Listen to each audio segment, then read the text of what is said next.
이런 시간에 나와서 하나님께 예배드리시는 우리 사랑하는 은광 성도님 여러분들께 오늘도 주님의 은혜가 풍성하기를 간절히 축원합니다. 우리 사람은 말을 하고 살아갑니다. 그런데 이 말은 두 가지 중요한 의미를 갖고 있습니다. 첫째는 무엇이냐면 우리가 하는 말은 그 사람의 수준을 드러내는 것입니다. 그래서 지식의 수준을 드러내고 알고 있는 것을 말하니까, 그리고 인격의 수준을 드러냅니다. 그 사람이 평상시에 가지고 있는 그 인품, 이런 것들이 말을 통해 드러납니다. 그리고 또 하나는 신앙의 수준도 말을 통해 드러납니다. 이처럼 말은 먼저 그 사람의 수준을 말해줍니다. 그리고 그 다음에는 우리가 하는 말은 놀랍게도 우리의 미래에 영향을 끼친다는 점입니다. 이렇게 말이 얼마나 중요한지 모릅니다. 말이 이렇게 중요성에 대해서 민수기 14장 28절에서 이렇게 말씀있습니다. 여러분 너무 잘 아는 말씀입니다.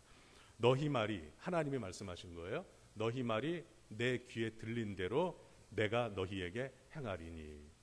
하나님이 우리가 한 말을 들으시고 그 말대로 행해 주신다는 거예요. 이스라엘 백성들이 가나안 땅을 정탐하고 온 사람들의 10사람의 보고를 듣고 이렇게 탄식했습니다. 애굽으로 돌아가거나 광야에서 죽는 것이 차라리 낫겠다. 그 가나안 족속들이 너무 강대하니까. 이해는 갑니다만 이렇게 말했습니다. 하나님은 이들이 말한 대로, 하나님이 들으신 대로 그대로 해주셨어요. 그래서 그들의 무덤이 광야에 있게, 그러니까 광야에서 차라리 죽는 게 낫겠다. 그래서 하나님이 그들의 무덤을 광야에 두게 만드셨습니다.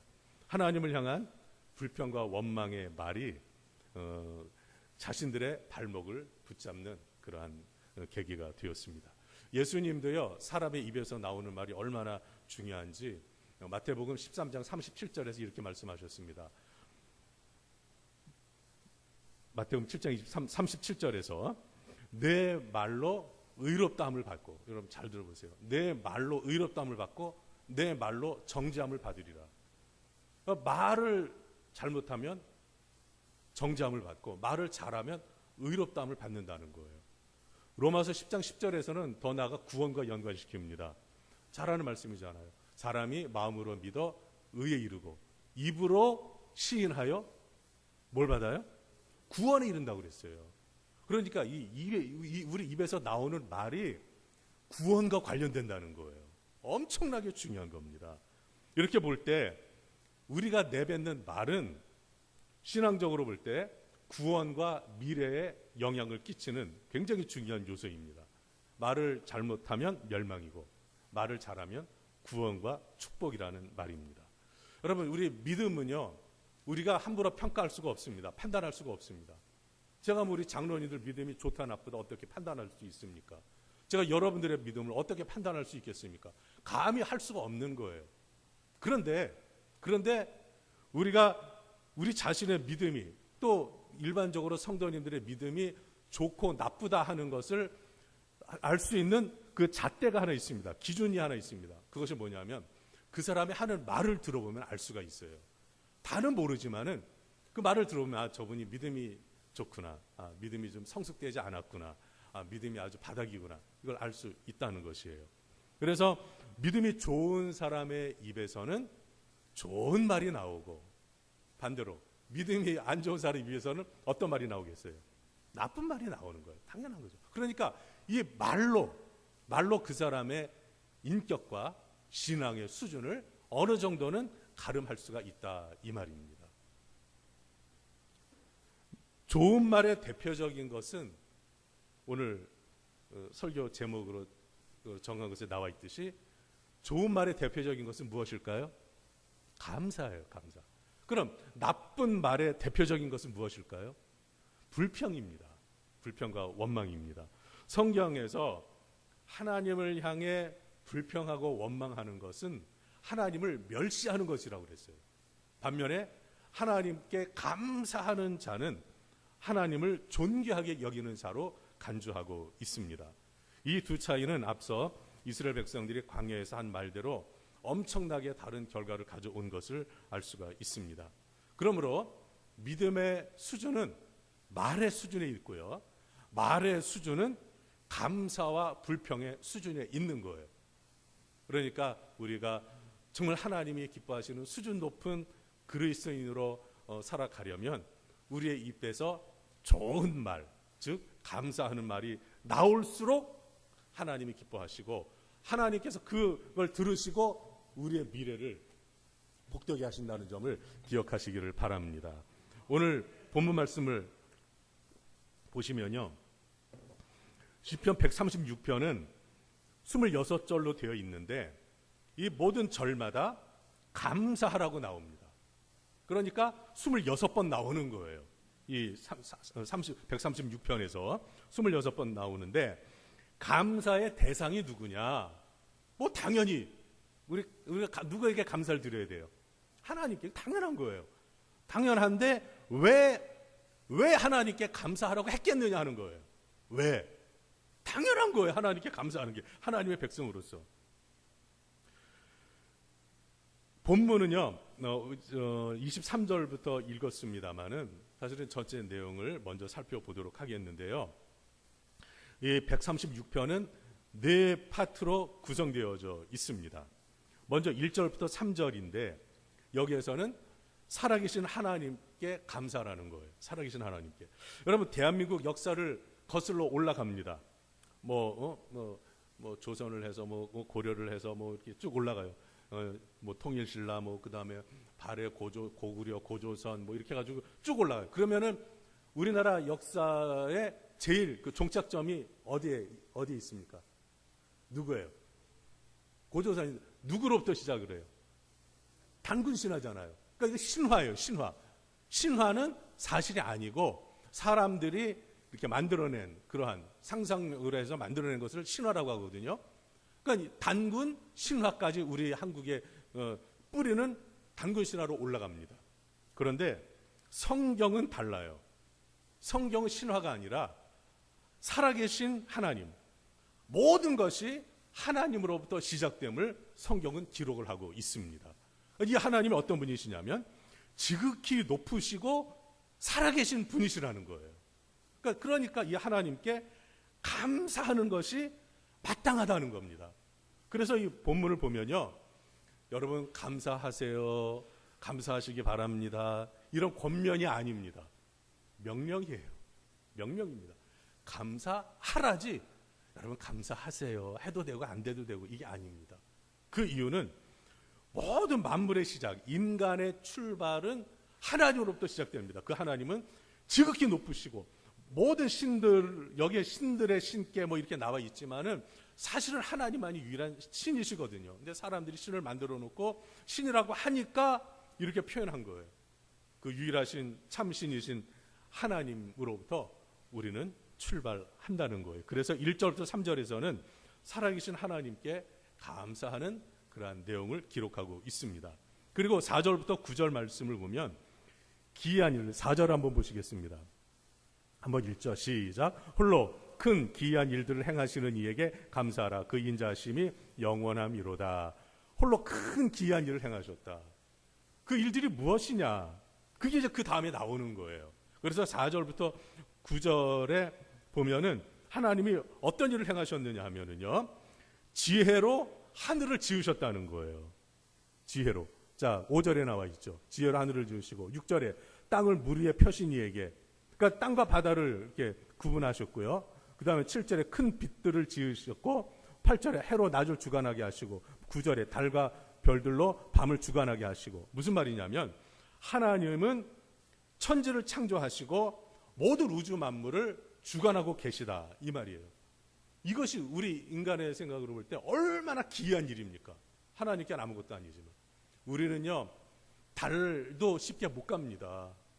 뭐 화성에 인간의 정착촌을 뭐 하겠다 뭐 그러면서 열심히 돈을 투자해서 하고 있습니다만은요, 화성에 가는 것도 너무 어려워요. 제일 가까운 행성이 화성이지 않습니까? 지구에서 수금, 지, 화, 지구 다음에 화성이잖아요. 근데 여기 가는 것도 감히 생각하기가 너무 어렵습니다. 못 가요 지금. 이렇게 너무너무 측량할 수 없는 장대한 우주를 누가 지으셨느냐? 하나님이 지으셨고, 하나님이 다 질서를 세우셔서 그 행성마다 부딪히지 않고 하나님이 잘 이렇게 움직이도록 주관하고 계시다는 거예요. 얼마나 놀랍습니까? 이 하나님, 만약에요, 저 달이 지 마음대로 해서 지구에 와서 쿵 부딪히고 갔다 해봐요. 사람들 금방 얼마나 불안하고 누가 죽을지 몰라요. 하나님이 질서 있게 해놓으신 거예요. 정말 신비롭지 않습니까? 그래서 기이한 일을 행하셨다 이 말입니다. 그리고 세 번째는 10절부터 22절인데 여기에서는 핵심 내용이 출애굽과 광야와 가나안 그 내용입니다. 성경 신구약 전체에서요, 빠뜨리지 않고 언급되는 그러한 중요한 역사가 하나 있는데 그것은 바로 출애굽 사건입니다. 시편도 읽어보면 여러분 아시겠습니다만은 한번 읽어보십시오. 거기에서 자주 이 출애굽 사건을 언급을 하고 또 하나님께서 역사서를 통해 보더라도 선지자들이 이제 말씀을 선포할 때도 하나님께서 우리를 어떻게 구원해 내셨느냐, 이 구원의 은혜를 잊고 살 때에 하나님이 그걸 책망하셨고 우리를 이렇게 출애굽하게 하셨는데 그 하나님께 감사함으로 나아갈 때 하나님이 기뻐하신다는 것을 우리는 볼 수가 있습니다. 여러분, 성경에서 이처럼 출애굽과 광야 생활과 가나안 땅에 정착한 것을 잘 기록하고 있습니다. 구체적으로 10절부터 12절에서는요, 하나님이 애굽의 10재앙, 특히 마지막으로 어떤 재앙을 내리셨어요? 10재앙, 마지막 재앙이 뭐냐면 말씀하신 대로 장자를 치신 거예요. 이제 바로가 계속 버티다가 하나님이 아들을 딱 치시니까 그제서야 두 손 두 발을 다 들고 하나님께 항복을 했습니다. 그렇게 돼서 이제 이들이 하나님이 이스라엘 백성들을 인도에 내셨는데 뭐라고 표현하느냐면 강한 손과 펴신 팔로 인도에 내셨다. 그러니까 하나님이 그들의 손을 잡고 이끌어내신 이러한 표현을 하고 있습니다. 우리가 손을 잡고 만약에 구덩이에 빠진 사람이 있으면 손을 잡아서 끌어올리잖아요. 그런 것처럼 하나님이 애굽이라는 그런 종살이를 하는 구덩이에서 하나님이 손을 내미셔가지고 그들을 강한 손과 펴신 팔로 끌어내셨다는 거예요. 그러니까 출애굽의 사건은 뭐냐면 바로 하나님이 손으로 그들을 잡아서 끌어내시는 거예요. 구원이 무엇이냐, 해방이 무엇이냐면은 우리들이 죄악의 구덩이에 빠져서 허우적거리고 있는데 하나님께서 예수 그리스도로 말미암아 구원의 손길을 펼쳐주셔서 그 강한 손과 펴신 팔로 우리를 죄악의 구덩이에서 끌어내 건져내 주셔서 하나님의 품으로 우리를 안아주시고 우리를 이끌어주시는 이 거룩한 손, 이 손이 바로 강한 손과 펴신 팔, 구원의 팔임을 믿으시기 바랍니다. 하나님이 이렇게 하셨다는 거예요. 이렇게 하셨다는 거예요. 그런데 우리가 신앙생활 하다 보면요, 처음에는 막 감격이 있어요. 기도응답도 막 빨리빨리 되고 막 그냥 말씀만 들어도 찬양만 해도 너무너무 뜨겁고 그래.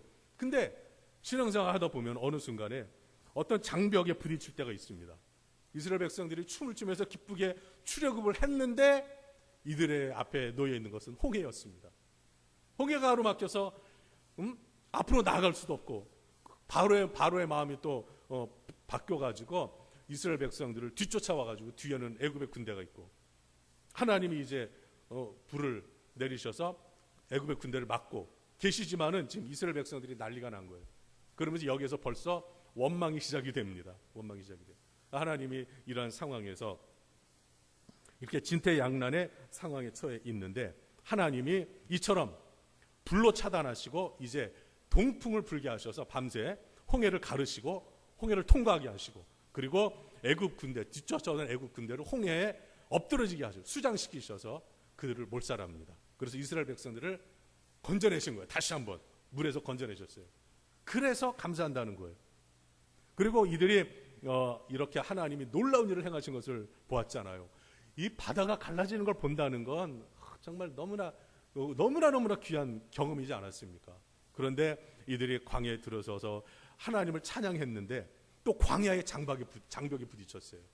낮에 강렬한 햇빛과 밤의 추위, 이것 때문에 이들이 힘들어하니까 하나님이 무슨 기둥을 세우셨어요? 불기둥과 구름기둥, 구름기둥과 불기둥.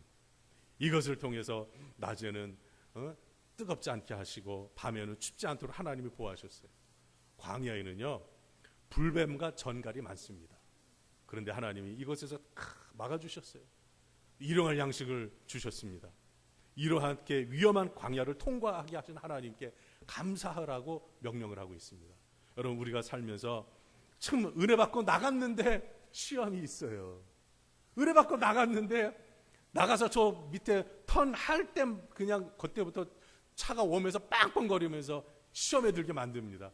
집에 가서 보면은 뭐 이렇게 막 신경 쓸 게 많은지, 답답한 게 짓누르는 게 많은지, 이러한 장벽들이 많습니다. 여러분, 분명한 것은 광야 같은 이 불완전한 세상을 살아가는 우리를 하나님께서 구름기둥 불기둥으로, 그리고 뱀의 전갈과 뱀과 전갈에서부터 보호하시고 우리에게 필요한 양식을 늘 공급해 주시는 이 하나님께 오늘도 마음을 다해 감사하는 복된 예배가 되기를 바랍니다. 그래서 감사라는 거예요. 그리고 요단 동편에 있는 왕들이 공격을 했어요. 그들을 막았습니다. 그러나 하나님이 이들을 물리치셔서 승리하게 하셨어요. 그리고 21, 22절을 보니까 하나님이 약속하신 대로 젖과 꿀이 흐르는 가나안 땅을 차지하게 하셨습니다. 정리하면 이렇습니다. 종살이하던 애굽에서 하나님이 강한 손과 표심팔을 내미셔서 그들을 구원해 내시고, 홍해를 가르셔서 통과하게 하시고, 그 다음에 광야에서, 그 위험한 광야, 정말 살기 불편한 척박한 땅 광야에서 하나님이 그들을 지켜주셔서 가나안 땅에까지, 대적들을 무찌르시고 가나안 땅에까지 가게 하셨습니다. 여러분, 이것이 왜 성경에서 자주 언급이 되느냐 하면은 이것이 바로 구원의 예표가 되기 때문에 그래요. 우리를 죄악에서 건져내시고 광야 같은 이 세상 살아가는 우리를 보호하시고, 결국은 하나님께 감사하며 그 사랑에 감격하며 살아가는 성도들을 끝까지 천국에 이르게 하시는 이 하나님의 구원의 여정을, 과정을 이 출애굽 사건이 보여주고 있기 때문에 계속 반복해서 강조하며 등장하고 있는 것입니다. 여러분, 우리는요, 우리가 잘나서 천국 가는 게 아니라 하나님이 구원하시고 하나님이 보호하시고 인도하시고 하나님이 양식을 주시고 하나님이 우리로 하여금 땅을, 천국을 들어가도록 하시기 때문에 들어가니 하나님께 감사하는 것이 마땅한 일입니다. 자, 이것이 1절부터 22절까지에 나오는 내용입니다. 그런데 오늘 우리 같이 봉독한 23절부터 26절의 말씀은요, 앞에 있는 부분을 다시 한번 압축해서 표현하고 있는 내용이에요. 이것이 별도로 분리된 게 아니라 앞에 내용을 압축한 거예요. 그래서 이 부분을 23절을 한번 다 같이 보겠습니다. 시작. 우리를 비천한 가운데에서도 기억해 주신 이에게 감사하라. 그 인자하심이 영원함이로다. 자, 여기 보면 비천한 가운데가 나옵니다. 하나님은요, 애굽에서 비천하게 종살이하던 이스라엘 백성들을 기억하셔서 그들을 해방시켜 주셨습니다. 여러분, 출애굽기에서 보시면 아시다시피 이 이스라엘 백성들은 유목민들입니다. 유목민들은 한 곳에 정착하지 않고 여기저기 풀이 있는 곳에 찾아다니면서 양떼와 소떼와 염소떼를 몰고 다니면서 자기의 그것을 생업으로 삼고 사는 사람들을 유목민이라고 합니다. 그런데 애굽 사람들은 유목민들을 얼마나 멸시했는지 바로 왕이 이 유목민 출신인 요셉이나 요셉의 그 아버지와 형제들이 왔을 때 식사도 같이 하질 않았습니다. 상도 따로 차렸어요. 이 정도로 천대천시를 받았습니다. 이 히브리인들이. 그러니까 이들은 그런 데다가 애굽 사람의 종이었잖아요. 종. 그러니까 비천한 거, 이거 한마디로 말하면 비천한 거예요. 나중에 이들이 이제 하나님께 잘못돼서 나라가 멸망해가지고 바벨론의 포로로 갔잖아요. 포로 생활할 때에 그들이 이 시편은 포로기 이후에 미리 있던 시들을 모아가지고 편집을 한 거거든요. 그러니까 이들이 그 바벨론에서 얼마나 비참하게 지냈는지 이것을 뼈저리게 느끼고 있는 거예요. 우리나라가 일제 36년 그 일제 강점기 그때 36년 동안 얼마나 비참하게 살았는지를 우리가 계속 강조하고 있잖아요. 그것처럼 이스라엘 백성들도 이걸 강조하는 거예요. 우리가 애굽에서 얼마나 비참하게 살았느냐, 얼마나 천한 대우를 받았느냐, 바벨론에서 얼마나 우리가 천한 대우를 받았느냐, 이걸 기억하라 이거예요. 그런데 하나님이 그 가운데서 우리를 버리지 아니하시고 건져내 주셨다는 거예요. 그래서 이들은 자신들의 비천함을 깨달으면서 하나님의 은혜 회복, 하나님의 구원의 역사가 그들에게 나타나기 시작을 합니다. 여러분, 믿음 좋은 사람 중에 한 사람이 욥입니다. 욥을 우리가 의롭게만 보는데 욥기를 보면요, 의로운 욥도 나중에 하나님의 말씀을 듣고 하나님이 어떤 분인지, 하나님의 창조와 섭리, 이것을 다 알고 난 다음에는요, 그 사람이 뭐라고 고백한지 아세요? 욥기 38, 39장에 보면 하나님이 욥에게 말씀하십니다. 내가 천지 만물을 짓는 것을 너가 봤냐?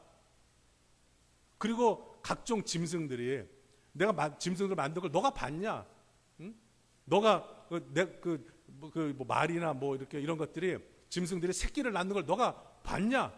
잉태하고 낳는 걸 봤냐? 욥이 못 봤거든요. 무슨 말이냐면 너 그동안에 얼마나 아는 체 했냐? 하나님이 딱 2장에 걸쳐 말씀하시니까 욥이 할 말이 없는 거예요. 그러자 이렇게 욥기 40장 4절에서 이렇게 고백합니다. 보소서, 나는 비천하오니 내가 주께 무엇을 말하리까? 대답하리까? 손으로 내 입을 가릴 뿐이로소이다. 여러분, 하나님의 위대하심을 하나님으로부터 듣고 깨닫고 난 다음에 욥이 첫 번째 반응한 게 뭐냐 하면 자기 입을 닫았다는 거예요. 할 말이 없다는 거예요. 그동안 얼마나 잘난 체했는지, 뭐 하나님 이렇게 창조하시고 뭐 하시고 그랬는데, 그저 하나님이 하신 일에 보면은 자기는 말할 자격이 없다는 거예요.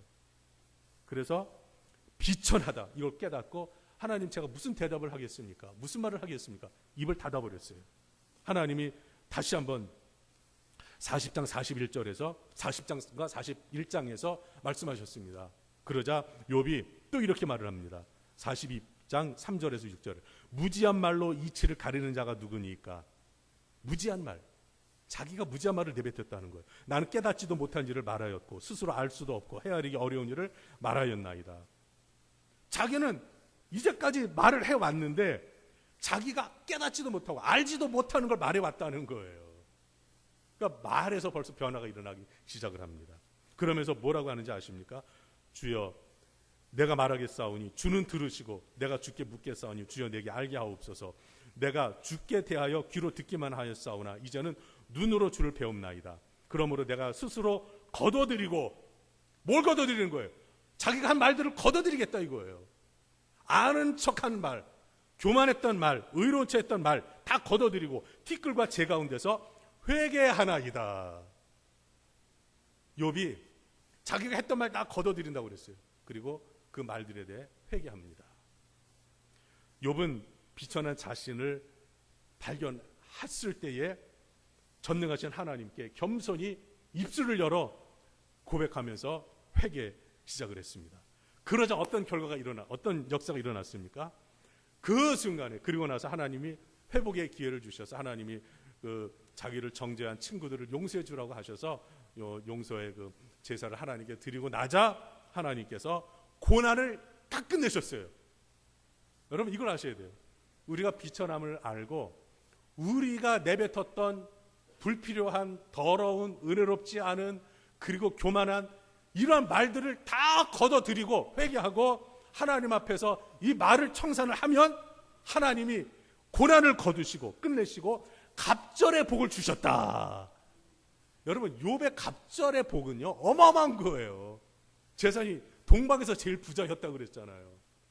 얼마나 큰 부자입니까? 우리가 돈 좀 있다고 뭐 있으면 뭐 얼마 뭐 몇 천만 원, 몇 억, 글쎄요 뭐 그거라도 저한테 있으면 뭐 너무 큰 돈이겠지만은, 여러분 그런 돈 있다고 자랑할 수 없는 게 뭐 이건희 뭐 회장이나 뭐 최태원 회장이나 이런 사람들은 얼마나 돈이 많겠습니까? 뭐 수천억, 수조 원 되겠죠. 우리가 만약에 1억을 가지고 있어요. 1억의 2배는 2억이죠. 근데 1000억의 2배는 2000억이에요. 어마어마한 축복입니다. 욥은 재벌이었거든요. 근데 그 재벌인데 거기에 갑절의 복을 주셨다고 그랬어요. 더 갑절을 주셨다. 여러분, 우리가 이 은혜가 있기를 바라는데요. 이 갑절의 은혜를 받고, 또 하나는 제가 요즘 기도 제목으로 삼고 있는 게 있어요. 성경을 읽으면서 세 사람을 놓고 하나님께서 그들에게 주신 복을 놓고 제가 기도를 하고 있습니다. 그것이 무엇이냐면 모세와 다윗과 욥인데요. 이 세 사람의 특징이 뭐냐면, 노년에도 하나님의 복을 크게 받았다는 거예요. 시간상 다 말씀 못 드리고 기회가 되면은 우리 시니어 여러분들에게 한번 말씀드릴 기회를 갖도록 하겠습니다만은, 욥이 어떻게 되었느냐면요, 나중에 말년에, 욥의 말년에, 욥기 42장 12절에 보니까 욥의 말년에, 욥의 노인 그때에 하나님께서 처음보다 복을 더하여 주셨다. 그럼 나이가 들어가서 점점점 망하고 가난해지고 막 너무 초라해지고 이게 아니라 나이가 들어갈수록 하나님이 더 큰 복을 주셨다. 우리 은강 성도님들에게 이러한 말씀의 은혜가 있기를 주님의 이름으로 축원합니다. 얼마나 귀한 일입니까? 이제 저도 나이 가고 있구나 하는 걸 깨닫는 게 이런 말씀이 쏙쏙 들어오는 거예요. 그래서 하나님, 저에게도 이제 모세에게 주셨던 그 기력이 쇠하지 않고 눈이 흐리지 않은 이 노년의 복을 주시옵소서. 근데 요즘 이쪽 눈이 약간씩 흐려지려고 그래요. 그래서 붙잡고 기도하고 있습니다. 성경 보려면 눈이 맑아야 되니까.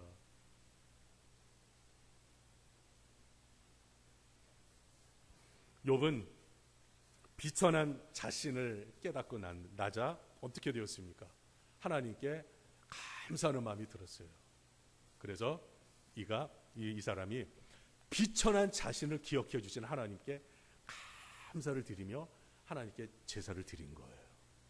여러분, 우리가 목사님 너무 맨날 설교할 때마다 우리는 죄인이다, 우리는 비천하다, 너무 우리 자신을 너무 비하시키는 것만은 아닙니까? 이렇게 말할지 모르지만 그 이유가 있어요. 성경에서 그렇게 말하거든요. 실제로 우리는 비천한 자거든요. 죄인이거든요. 근데 우리가 이것을 알게 되면 어떻게 되냐면 하나님께 회개하게 돼요. 그리고 하나님 앞에 겸손한 자세를 갖습니다. 심령이 겸손해져요. 그러면 하나님의 은혜를 구하게 돼요. 하나님을 더 가까이 하고 싶은 마음이 드는 거예요. 그러니까 하나님이 그 모습을 기뻐하시고 은혜를 부어주시는 거예요. 그래서 겸손한 자에게 은혜를 주신다는 게 바로 이러한 맥락입니다.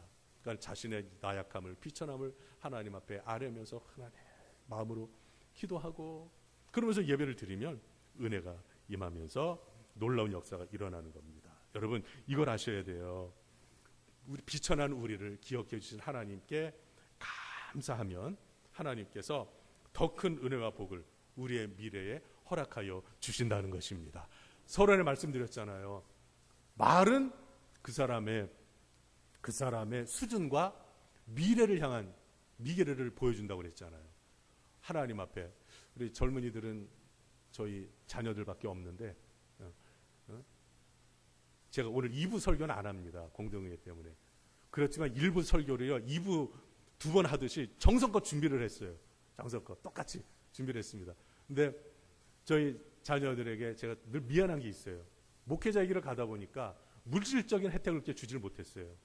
앞으로도요, 결혼을 어떻게 시키나 뭐 하나님이 다 해주시겠지만은 사실 그런 신경도 쓰이는 것은 사실입니다. 그래서 할 수 있는 말이 무엇입니까? 하나님이 책임져 주신다. 이 말밖에 할 수 없잖아요. 목사 입장에서. 성화성신, 하나님께 감사하면 하나님이 미래를 책임져 주실 줄로 믿으면 하나님이 역사하는 거예요. 미래를 바꿔주시는 거예요. 우리의 자녀들도 마찬가지입니다. 우리의 미래도 마찬가지예요. 우리가 현재 상황이 좋지 않습니까? 힘듭니까? 이런 상황에서도 하나님, 이 비천한 저를 기억하여 주시옵소서. 그러면 하나님 감사합니다. 이 비천한 자를 기억해 주셔서 이렇게 예배드리게 하시고 하나님 바라보게 하시니 감사합니다. 이렇게 고백하면요, 우리의 미래가 바뀐다는 것을 믿으시기 바랍니다. 이것이 바로 감사하는 자에게 나타나는 거예요. 그리고 하나님은 대적에게서, 자, 여러분 24절 보십시오. 우리를 우리의 대적에게서 건지신 이에게 감사하라. 사탄은 우는 사자와 같이 우리를 넘어뜨리려 합니다. 그러나 성령님이 우리와 함께 하셔서 예수 그리스도로 말미암아 승리하게 하십니다. 그래서 로마서 8장 37절 너무나 잘 아는 말씀이잖아요. 그러나 이 모든 일에 우리를 사랑하시는 이 예수 그리스도로 말미암아 우리가 넉넉히 어떻게 한다고요? 이기느니라. 여러분 잘 아시네요. 예수 그리스도로 말미암아 예수님이 죄와 사망의 권세를 깨뜨리시고 이겨내셨기 때문에 그 예수님이 우리를 구원하셨으니 붙잡고 계시니 우리 승리한다 이 말입니다. 그리고 우리에게 양식을 주신다. 여러분 여기서 뭐 밥 못 먹는 사람 없잖아요. 더 비싼 걸 못 먹어서 걱정이지 다 먹고 살게 하십니다. 하나님이. 감사라는 거예요.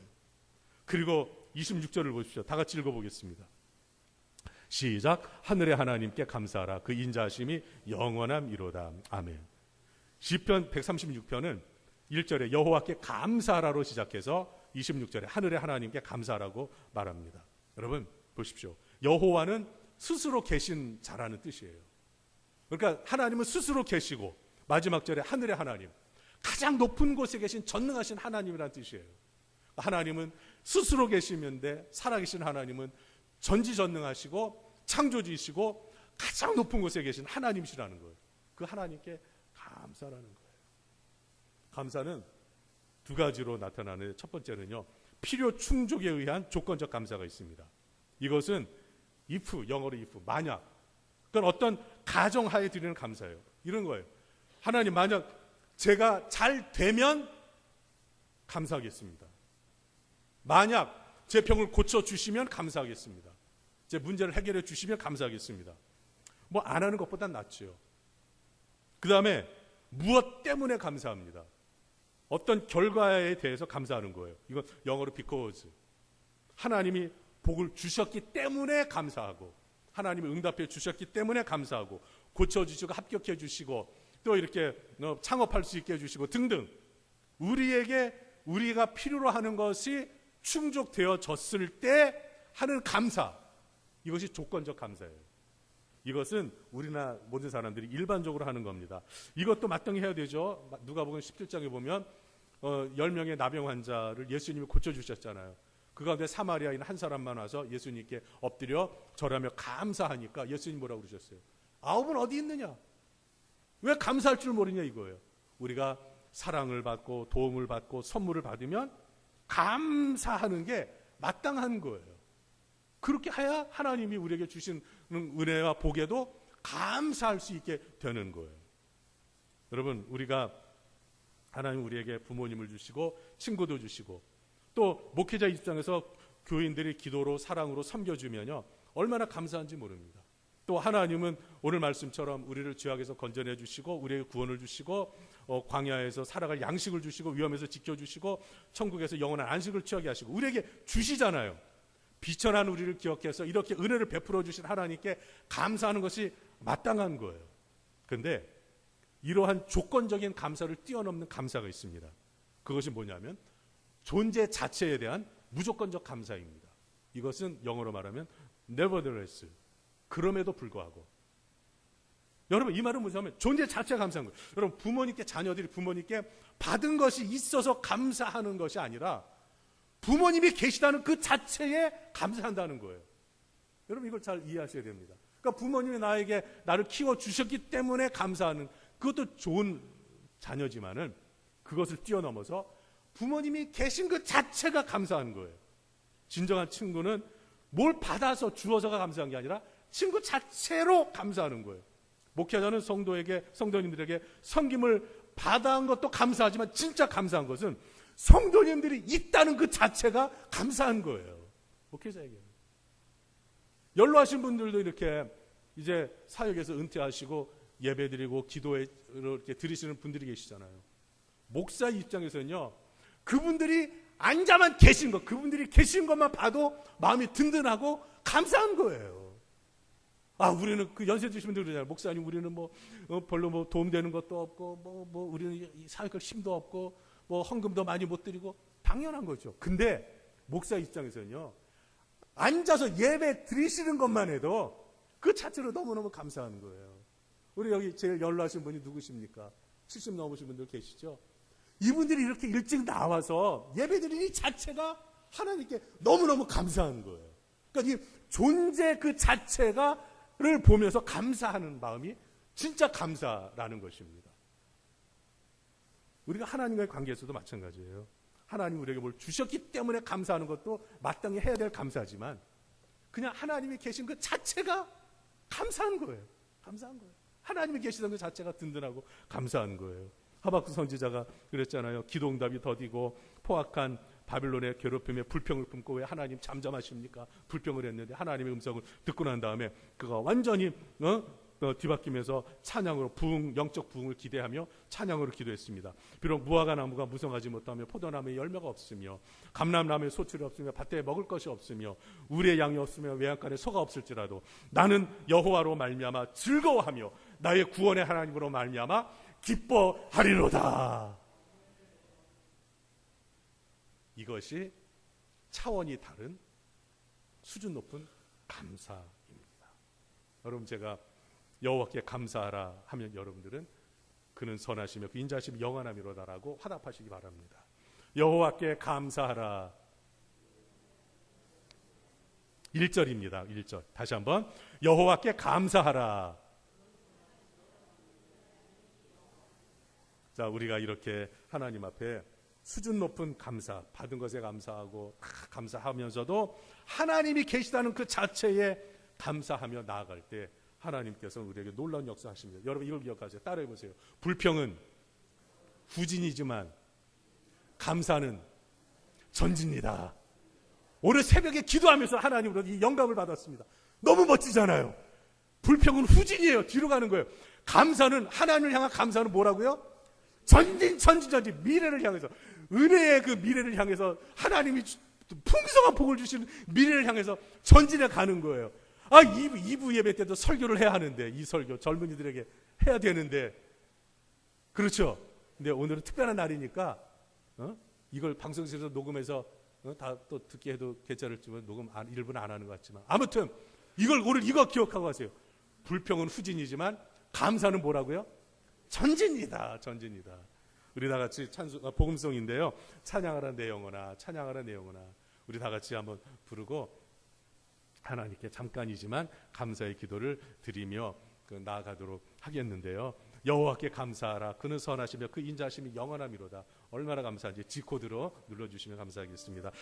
찬양하라 내 영혼아, 찬양하라 내 영혼아, 내 속에 있는 것들아 다 찬양.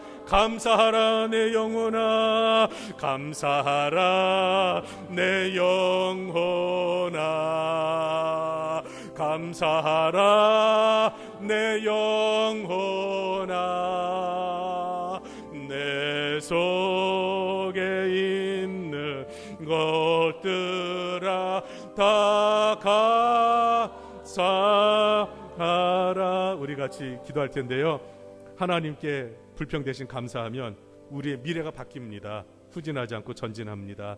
우리 하나님께 감사합니다. 하나님이 살아계신 그 자체에 감사하며 짧은 시간이지만 감사의 고백을 드리겠습니다. 아버지 하나님 감사합니다. 오늘 말씀에서처럼 비천한 저희를 기억하여 주셔서 아버지 하나님 죄악의 구덩이에서 우리에게 악한 손과 표심팔로 이끌어내 주셔서 구원해 주신 것 감사합니다. 하나님께 받은 게 너무나 많습니다. 하오나 더 감사한 것은 하나님이 살아계시고 하나님께서 우리를 기억해 주신다는 그 자체가 너무나 감사합니다. 아버지 하나님, 우리들이 이제 더욱더 차원 높은 감사를 하나님께 드리며 살기를 원하오니 우리의 믿음에 하나님께서 복을 주셔서 저희들이 늘 하나님 아버지를 향해 감사가 넘치게 하여 주시옵소서.